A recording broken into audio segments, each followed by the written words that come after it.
vamos começar, né? Vamos lá. Não pode perder seu tempo mais ainda não. Professor, obrigado por ter vindo. Viu? Eu que agradeço. Ter acertado o convite. Muito obrigado.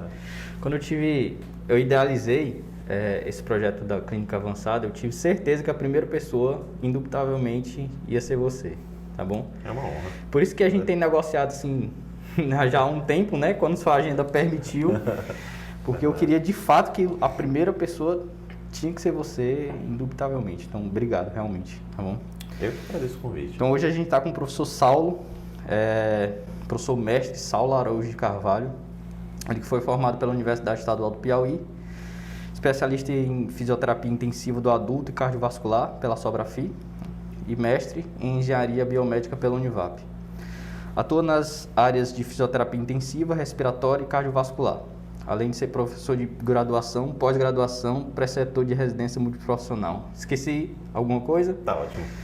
Na verdade, tinha muita mais coisas, seu currículo é tão grande que quase não baixa, né? Mas eu tentei pegar aqui as coisas mais importantes. Sem dúvida. Né? E hoje a gente vai falar de uma coisa, assim, que eu acredito que, ao meu ver, é o seu expertise, é o que eu acredito que seja uma das pessoas que eu conheço que mais entende, né, sobre diafragma, né? E eu acho que eu vou logo ser bem direto, que eu vou começar bem direto. Diafragma é o músculo esquelético mais importante do corpo? Sim ou não? E por quê? Beleza. É uma pergunta capciosa.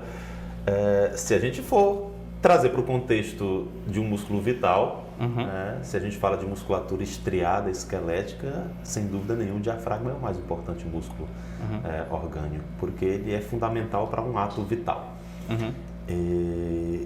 O diafragma, ele tem que ser entendido como um músculo estriado esquelético, porque tem propriedades morfofisiológicas idênticas a um músculo apendicular, com um outro qualquer.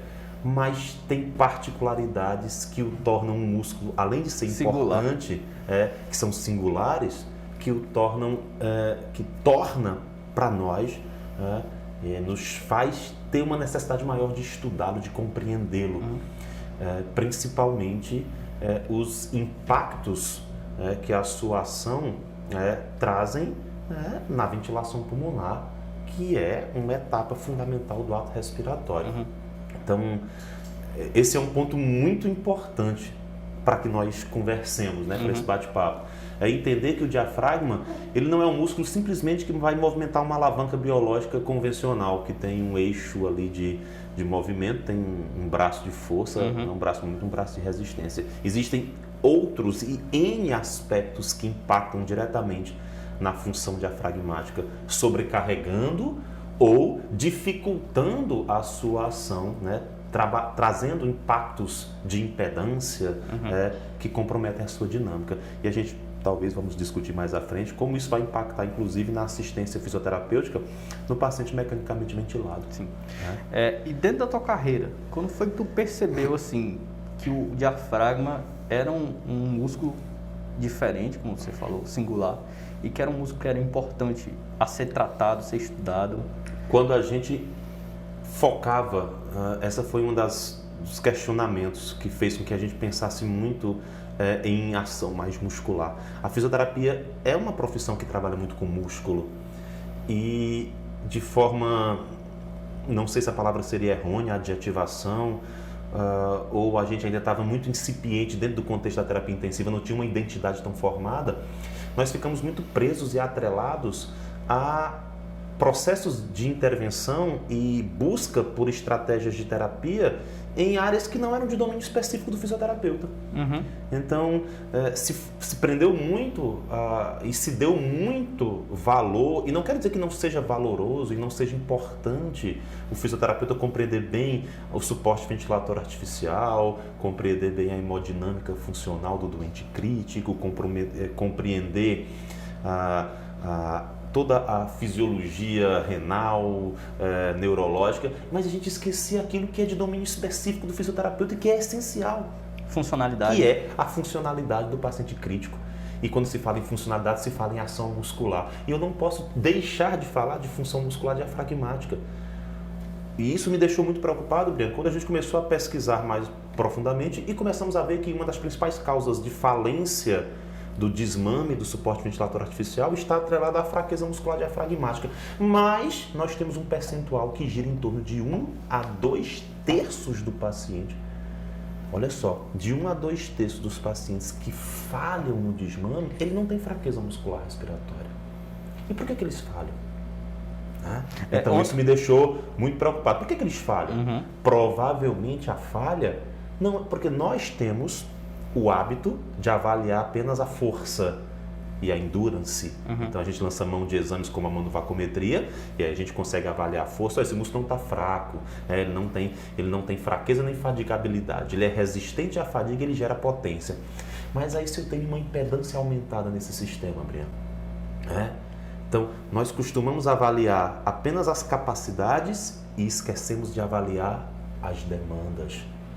Quando um diafragma ele começa a aumentar, quando nós começamos a aumentar a frequência ventilatória, o diafragma e outros músculos como os escalenos, os intercostais, eles estão mostrando para a gente, tem algo que está trazendo impacto no aumento da impedância do sistema respiratório. A taquipneia é um sinal que tem altíssima sensibilidade para mostrar alguma disfunção que está sendo imposta ao sistema respiratório, embora não tenha especificidade, né? Não diga, olha, é isso que está promovendo. E a gente às vezes esquece desse detalhe. Eu avalio as capacidades e esqueço de avaliar as demandas. De forma bem simplista, de que adianta eu ter um diafragma forte, resistente à fadiga, se as cargas impostas a esse músculo são excessivas? Então ele falha. Então é aquele paciente que foi avaliado a PI máxima, que foi feita uma mensuração adequada, e esse é um ponto importante que a gente tem que discutir agora. Estudos mostram muito claramente que não dá para se avaliar a força diafragmática com pausas inspiratórias, com pausas ex, né? Ou seja, já que o exame manuvacométrico com sequência de fluxo, de 1, 2, 3 segundos. A capacidade máxima de gerar pressão do diafragma era se dar em torno de 53 a 55 segundos de apneia. Então, o que a gente está fazendo na prática? A gente está mensurando a gente está subestimando a força do diafragma. E isso impacta em quê? Diretamente nos protocolos de prescrição de carga, de treinamento muscular respiratório. A carga que a gente dá é bem pequena. Máxima, exato! Como a gente tem que sistematizar as ações, como a gente tem que qualificar os nossos profissionais, como a gente tem ainda a necessidade de titulá-los, de mostrar para a sociedade que uma pessoa que está hoje na unidade de terapia intensiva, ele tem capacidade técnica atestada por prova de títulos das suas sociedades, das associações que representam essas categorias.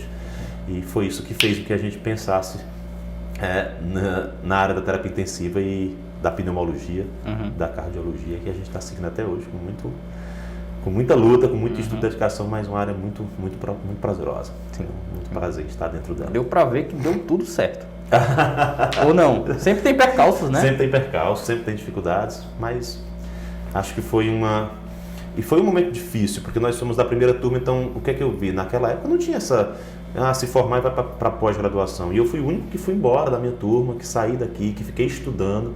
Eu lembro demais que entrava em contato com os meus amigos, todo mundo já trabalhando com seus empregos e eu ainda estudando, né? Poxa, eu sou de família humilde, que naquela época as dificuldades financeiras eram grandes, morava numa cidade grande. Claro, fui para lá porque tinha tios onde podia ficar, mas valeu a pena, né? Acho que a gente nunca...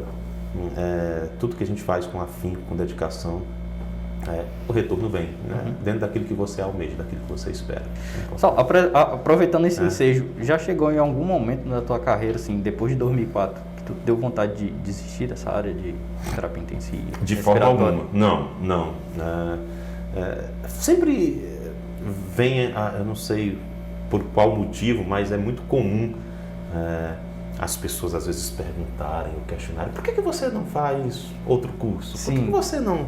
Você tem uma visão clínica interessante. Por que você mas não tem como ser bom aqui na fisioterapia? Eu acho isso um absurdo. Eu digo, mas olha, eu escolhi fisioterapia porque eu quis fazer fisioterapia. Eu acho que a gente tem, a gente precisa tirar, esse é um preconceito, é um conceito prévio de que fisioterapeutas não podem ter uma visão clínica, que não podem ter uma visão assistencial diferente, com resolutividade. Então eu nunca pensei em fazer algo diferente da fisioterapia respiratória cardiovascular e terapia intensiva. Eu vivo esse mundo desde 2004, né? Até 2000, já são aí 17 anos. E confesso que o que mais me dá prazer é que, além da assistência, porque eu nunca deixei de estar na assistência, embora passei muito tempo sem plantão, voltei agora no contexto da pandemia para plantões em setores de Covid, mas o fato de estar num estágio, de estar como preceptor, né, dentro, vivenciando o ambiente hospitalar e na docência, isso é muito prazeroso para mim. Né? Acho que e aí, como eu costumo dizer, aquela frase que é clichê, se você faz aquilo com amor, né, você não trabalha nenhum dia da sua vida, né? Você só gosta. Esse momento aqui só curte. E a gente ainda é remunerado por isso. Espero que isso é ótimo. Saulo, assim, você sempre falou que DPOC ela não é uma doença pulmonar, né? Ela é uma doença sistêmica. Dentro da osteopatia, tem um conceito de lei da artéria, que fala que um local ele só se regenera, só funciona bem, se você tiver fluxo sanguíneo adequado naquele local. Como é que você vê a importância do diafragma, do sistema pulmonar, para gerar a homeostase nesse contexto do paciente com DPOC? Sim. Perfeito. Você tocou numa doença que era a que até então eu mais estudava em toda a minha vida, até via a Covid-19. Então, assim, eu gosto demais de estudar, de compreender o paciente com DPOC. E olha como eu estou feliz aqui. Você está lembrando de conceitos que foram discutidos há... Nossa, perdão, Leandro. Vanessa! Deixa eu pegar a lapela aqui. Enquanto a gente arruma a lapela do professor Saulo, eu queria pedir, caso você esteja gostando, para curtir esse vídeo, se inscrever no canal, se possível, deixar um comentário sobre o conteúdo que você está vendo por aqui. Agora, sem mais delongas, vamos voltar pro vídeo.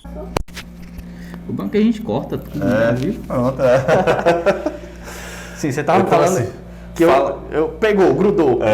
Poxa, esses conceitos, né? Essas frases que a gente discutiu em sala de aula, nossa, alguns anos atrás, ainda ficou, isso me marca, né? Isso é bacana. Isso só os bons conseguem, é chamado memória de elefante. Não mesmo, não é o meu caso. Nós temos uma ideia, Brian, errônea, equivocada, de tratarmos doença. A fisioterapia ainda tem essa visão nosológica, tem que tratar a pessoa, né? De que, olha, ele tem DPOC, olha, ele tem Covid, olha, ele tem asma, ele tem uma pneumonia bacteriana. A gente não trata doença, a gente trata o doente, o cidadão, aquela pessoa que tem alguma alteração, claro, impactada por uma entidade clínica que traz uma série de alterações funcionais. Ponto. E a DPOC, ela é uma doença sistêmica. A DPOC é uma doença inflamatória. Qual é a conceituação da DPOC? É uma doença que cursa com redução ao fluxo aeroexalatório em decorrência de um processo inflamatório causado por agentes nocivos, né? Por agentes, claro, o fator etiológico mais comum é o tabagismo, mas eu não tenho DPOC só por inalação de fumaça de cigarro. É uma doença inflamatória. Inclusive, deficiências de antiproteases causam inflamação parencimatosa por destruição de parênquima. Mas o fato é que, tanto é que se a gente pensar nos processos de intervenção terapêuticos no paciente com DPOC que tem limitações funcionais, você vai ver que a gente não trata em nenhum momento aspectos relativos à função pulmonar. A gente melhora a função física, músculo esquelética. Da pessoa. Sim. Melhorando, consequentemente, sua capacidade funcional e sua qualidade de vida relacionada à saúde. Então, a DPOC é uma doença inflamatória, né? E é uma inflamação muscular. O paciente com DPOC, em 1986, um grande estudo, né, do Casaburi, um grande autor, ele mostrou que os pacientes com DPOC, eles perdem, olha só, Brian, e aí vem aqui de ensejo a tua pergunta, a tua afirmação. Eles perdem de 80% a 86% da capilaridade de musculatura estriada esquelética. Se eles perdem capilaridade, eles perdem o quê? Capacidade de recuperação funcional. Concorda? Porque se não tem perfusão periférica, não tem como eu ter regeneração tecidual. Então, esses pacientes com DPOC, eles perdem força muscular porque não tem como ofertar sangue. Se não oferta sangue, não oferta nutrientes, não oferta oxigênio, não remove dióxido de carbono, não remove ácido lático. Então, são pacientes que têm uma depressão muscular muito grande. Os pacientes com DPOC têm inflamação do trato digestório, Breno. E essa inflamação do trato digestório dificulta a extração de substratos energéticos, que dificulta, consequentemente, a sua capacidade de geração de energia, porque esses pacientes com DPOC eles não se alimentam bem. A inflamação do paciente, a inflamação sistêmica do paciente com DPOC aumenta a quantidade de agentes pró-inflamatórios na circulação sistêmica. Então isso traz, inclusive, reflexos a nível encefálico. Esses pacientes com DPOC são depressivos, porque a gente já sabe, a depressão ela é muito comum em doenças crônicas. Imagina um paciente que tem aí dispneia crônica, sabendo que a maioria das vezes, nesses pacientes, a causa daquela dispneia era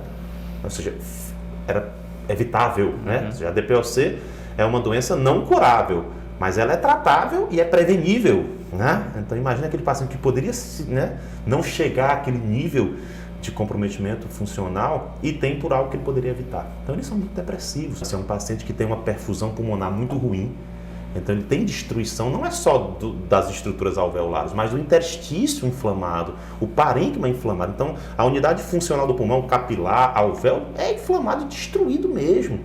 E aí ele começa a ter aumento de resistência vascular pulmonar, porque se eles ventilam mal, esses pacientes tendem a evoluir com hipóxia alveolar e isso aumenta muito a resistência vascular. Então sobrecarrega muito o VD.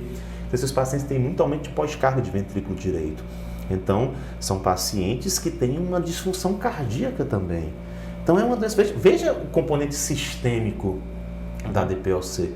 Não fica preso só. E aí vamos para aquilo que talvez seja o nosso foco da aula. E o diafragma? Como é que está o diafragma do paciente com DPOC? Ainda agora, inclusive, só para corroborar o que você está falando, o paciente que eu estava atendendo aqui é um paciente de hernia de disco que fumava. Eu falei assim, você para. Você para de fumar, senão não vai dar certo, entendeu? Porque se a hernia de disco inflama, né? E o cigarro, o tabaco é um gerador de um processo inflamatório sistêmico, né? Não vai ajudar no tratamento se ele continuar. Sem dúvida. Uma das causas mais comuns de arteriolesclerose é tabagismo. Então, assim, imagina uma artéria dura que você quer melhorar o fluxo sanguíneo, não consegue ter complacência vascular para melhorar a perfusão daquele tecido que está lesionado. De que adianta eu lançar mão de estratégias que melhoram a perfusão com um vaso doente, sem tirar o fator que está causando aquele processo? Então, e aí o que acontece muitas vezes no componente do paciente com DPOC? A gente esquece de entender o substrato fisiopatológico da doença, a parte muscular do paciente com DPOC. Um paciente hiperinsuflado, um paciente que tem um diafragma aplainado, retificado, aí sim, o que é que a hiperinsuflação, sob uma perspectiva diafragmática, causa o que do diafragma? Eu tenho um prejuízo biomecânico enorme para o diafragma, né? Porque aí o diafragma encurtado, aquele princípio biomecânico básico, né? Que quanto maior o comprimento da fibra muscular em repouso, maior a sua capacidade de gerar torque. Se o diafragma está encurtado e ele perde sua capacidade de gerar torque, então a efetividade da contração diafragmática no paciente com DPOC ela é muito perdida, ela é muito prejudicada, de forma que ele compromete a ventilação. O paciente com DPOC ele ventila mal pela obstrução da via aérea, ele ventila mal pela destruição parenquimatosa, mas ele ventila mal porque tem uma disfunção muscular respiratória.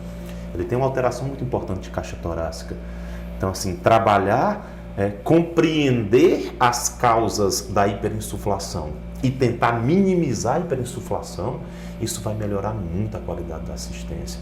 E a gente consegue reduzir a hiperinsuflação. Claro, com otimização farmacológica, sem dúvida, se é uma doença inflamatória, parece coerente, né, que a utilização de medicamentos anti-inflamatórios tem uma base terapêutica fundamental na DPOC, concorda? Plausível. Plausível, né? Se é uma doença que cursa com obstrução e uma das causas da obstrução é o edema, é a inflamação da via aérea que leva a uma contração de musculatura lisa, parece ser plausível que a utilização de medicamento bronquidilatador consegue reduzir essa hiperinsuflação.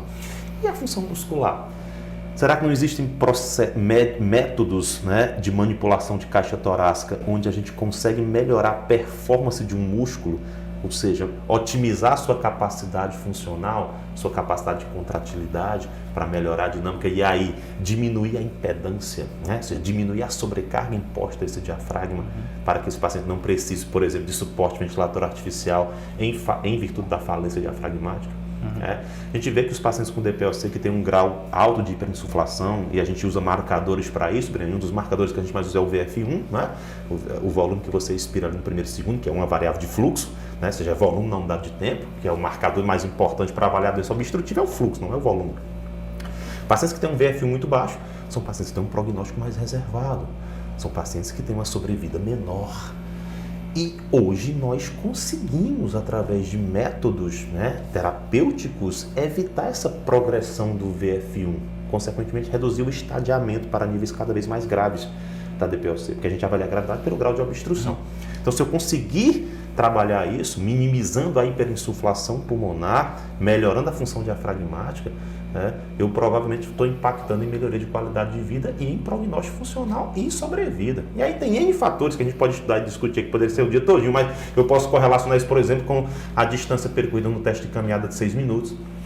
Quando eu consigo melhorar a distância, existe uma correlação direta entre VF1 e distância percorrida no teste de caminhada de 6 minutos. Consequentemente, hiperinsuflação, né? Sem dúvida, porque o fator que limita ele ter uma performance física melhor no teste de caminhada, e o que é ter uma performance física? É caminhar mais para um determinado período de tempo, concorda?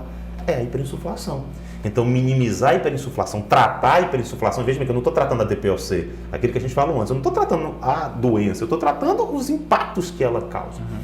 E a atividade física periférica, o exercício aeróbico, sabidamente melhora a função endotelial. A gente sabe disso, melhora a liberação de óxido nítrico. Então, eu consigo ter um efeito vasodilatador melhor.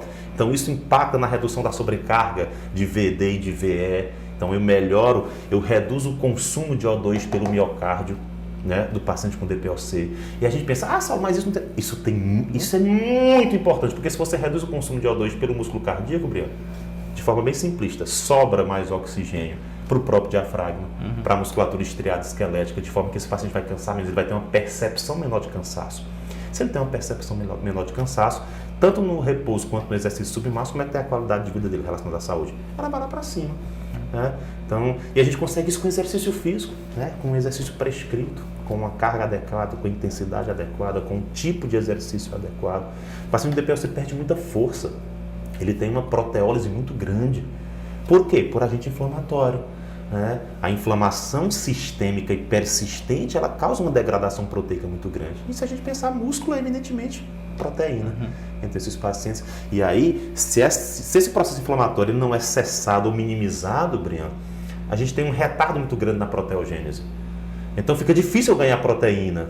Tá? É muito difícil ganhar proteína para um paciente que tem uma inflamação persistente. Então, tratar a inflamação parece ser uma abordagem bem coerente nesses pacientes com DPOC. Otimizar a nutrição. Então, assim, os programas de reabilitação desses pacientes precisam de um apoio nutricional, porque não sou eu, fisioterapeuta, eu tenho competência para prescrever uma nutrição que vai dar um suporte proteico para esse paciente ganhar massa muscular e, consequentemente, ter mais força para suas atividades de vida. Eles perdem muita força de membro superior, porque sobrecarrega muito os músculos de tronco, peitoral, de deltoide, trapézio, para uma função que não é a deles, que é uma função de dar suporte para a ventilação, já que esses pacientes com diafragma totalmente aplainado, perdendo sua capacidade de gerar variação volumétrica e, consequentemente, ventilatória, eles começam a usar muito escaleno. Então, o escaleno nos pacientes com DPOC grave, a gente avalia isso através de eletromiografia de superfície. O RMS de um escaleno do paciente com DPOC, ele é lá em cima. Eu estava lá, Saulo. A atividade elétrica do escaleno, ela é enorme no paciente com DPOC. Por quê? Porque passa a ser o músculo agonista primário. Sonha Lopes já dizia, né, que Maria da Glória já dizia que o escaleno é um agonista primário da ventilação. Mas na DPOC, ele é o agonista primário, não é um agonista, ele é o. Ele é muito mais importante do que o diafragma. Não que o diafragma deixou de ser importante, porque o diafragma perdeu sua eficiência. Faliu. E, Saulo, dentro do tratamento assim, do diafragma, muitas vezes a gente esquece também de tratar a inervação, tanto central quanto periférica. Você acha que essa pandemia do Covid veio para corroborar essa importância de tratar a inervação, já que esse paciente tem um drive ventilatório totalmente alterado? Totalmente alterado. Então, se a gente assim, pensar... E ontem eu estava vendo uma entrevista do Paulo Musi, ele disse que força ele é um processo neurológico, que depende de músculo, mas ele não é só um processo muscular, mas ele é um processo neurológico. Por quê? Porque, perfeito, concordo plenamente com esse conceito. O que vai fazer com que nós geremos mais força é o grau de intensidade do estímulo neuronal. Isso é fato. Então, quanto maior o estímulo, aquele princípio básico, mais unidades musculares são recrutadas. Então, assim, se eu tenho unidades motoras mais bem recrutadas, a capacidade de geração de torque aumenta. Eu consigo ter músculos com o mesmo trofismo eu consigo ter músculos com a mesma área de secção transversa, músculos que conseguem gerar um torque maior, que traduz em maior força em relação a outro. Por quê? Porque tem uma melhor estimulação neuronal, isso é fato. Então eu não posso só restringir ao periférico, concordo plenamente. Também não posso esquecer que eu posso ter um estímulo neuronal bom, né, íntegro, mas se eu tenho uma lesão periférica, uma doença, né, não vai, né, o efetor do processo, né, também prejudicado, vai trazer impactos. Mas o fato é que dentro do contexto da Covid eu tenho um sistema que tem exacerbação de drive, isso é fato.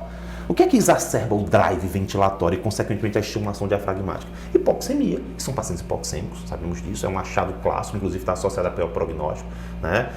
Níveis de risco de eventos trombóticos é um fator, né? O grau, os índices prognósticos de atividade inflamatória e o grau de hipoxemia. São 3 marcadores importantes que estão associados a piores prognósticos na Covid. Então, a hipoxemia exacerba o drive. A hipercapnia exacerba o drive. A acidemia exacerba o drive. Muitos pacientes têm acidemias, né, de origem metabólica importantes. Bem graves. Bem graves. A dor exacerba o drive. A ansiedade exacerba o drive. A inflamação exacerba o drive. Por que a gente tem 2 perfis de pacientes com pior prognóstico na Covid, Brian? São obesos e pacientes ansiosos. Obesidade, doença inflamatória sistêmica, ansiedade, exacerbação de drive. Fica ansioso, com medo de ser entubado. Como é que vai estar a tua frequência respiratória? Vai estar em 18, 16? Não. Então isso exacerba o drive. Então veja a importância do estímulo neuronal. Então parece coerente, Brian, que nessas fases iniciais, nessas fases mais agudas da doença, a gente diminuir o drive, ou seja, otimizar a sedação, otimizar o bloqueio, a gente consegue evitar mais dano diafragmático, que a doença já causa, para a gente conseguir ter uma recuperação num tempo menor. E isso parece ser a bola da vez na Covid. A gente tem que compreender isso, a gente tem que deixar o paciente bem sedado, bem bloqueado para diminuir a exacerbação do drive. Porque a exacerbação, sabidamente, é um fator que traz risco potencial de lesão. Né? Então, aquele paciente que tem um drive exacerbado, ele vai gerar cada vez mais o quê? Mais força. Se ele tem um drive exacerbado e ele ainda tem um músculo ainda responsivo a esse drive estimulado, o diafragma vai trabalhar com forças enormes. E essa negatividade que o diafragma gera a nível de caixa torácica para puxar o ar, para que nós inspiremos, também, imagine um vaso inflamado, que tem geração de pressão negativa ao redor, vai facilitar o extravasamento de líquido, concorda? Fisiologia pura. Eu não preciso de aumento de pressão hidrostática, até porque o edema inflamatório é diferente do edema hidrostático. É um edema porque eu tenho um aumento da permeabilidade vascular, e aí eu tenho um aumento do drive, eu vou começar a liberar mais líquido para o interior do alvéolo. Eu vou deixar esse pulmão mais duro, cada vez mais congesto, mais cheio de líquido, mais pesado. E isso vai sobrecarregar quem? O próprio músculo, porque eu vou aumentar a impedância. Então eu começo a ter uma exacerbação muito grande de drive, até chegar ao ponto que esse músculo ele entra em falência. Aí de novo vem aquele raciocínio, não posso ficar preso somente às respostas da ação muscular, de avaliar se o paciente tem drive, se ele tem força, se ele tem endurance, mas quão de resistência, quão de complacência, quanto de impedância eu estou impondo a esse sistema. E às vezes a gente esquece somente, Breno, do posicionamento terapêutico. Posicionar o paciente é terapêutico. Eu posso lançar mão de estratégias posicionais para melhorar a dinâmica de contração do diafragma. A gente sabe disso. Vamos trazer, por exemplo, máximo. O que é o protocolo de prona? Melhora a relação ventilação-perfusão, tem N fatores, tira o efeito compressivo do coração sobre o parênquima pulmonar, então diminui as áreas de colapso. Tem N fatores, a gente poderia passar uma aula falando de posição prona, mas eu estou falando só na perspectiva de entender que o posicionamento terapêutico muitas vezes é menosprezado. E já dizia Manuel Bandeira, as coisas mais importantes da nossa vida são as mais simples e menos intencionais. Então, se você consegue atingir seus objetivos terapêuticos, Brian, com algo simples, você está sendo eficiente, né? Se eu consigo, de maneira bem simplista, matar uma barata só pisando nela, eu não vou precisar chamar uma empresa, pegar uma bazuca, né, para matar essa barata. Então, eu consigo ser eficiente, e ser eficiente é conseguir os resultados que eu quero com o menor custo e risco inerente ao meu paciente. Se eu consigo ventilar um paciente bem de forma não invasiva, eu não vou entubá-lo, concorda? Porque a intubação é um processo mais agressivo. Mas se o meu paciente falha na VNI, se eu perco o time de instituição daquilo, eu não vejo outro caminho. Eu não posso protelar a intubação. A gente vê isso todo dia. O paciente, eu não quero ser entubado. Quem quer ser entubado? Você quer ser entubado? Eu não quero ser entubado. Mas se a gente vê que há necessidade de fazer, tem que ser feito. tem que ser feito. E isso eu digo para os colegas médicos que vão assistir, que estão assistindo, que vão assistir futuramente, os colegas fisioterapeutas, não achem que a intubação é um atestado de óbito. Longe disso. A intubação no momento certo, de forma eletiva, pensada, realizada, com estratégia ventilatória protetora. Lembre de ventilar com volumes correntes baixos. Não ventile em gasometria. Não queira uma gasometria com pH de 7,40, com PCO2 de 40 e BIC de 24. Não é esse o objetivo. Eu estou diante de um paciente doente. E hoje a gente tem estudos mostrando bem claramente que a PCO2 é um marcador de prognóstico na Covid. A gente ficava preso muito na relação PaO2 e FO2, ficava sempre preso na troca, na oxigenação e esquecia que a ventilação é um marcador muito importante. Os pacientes que começam a reter CO2 quando são pronados, por exemplo, têm prognósticos piores do que aqueles que não fazem hipercapnia após o protocolo de posição prona. Muito obrigado por assistir esse vídeo. Se você gosta desse tipo de conteúdo, não se esqueça de se inscrever no canal e a gente se vê na próxima. Até mais.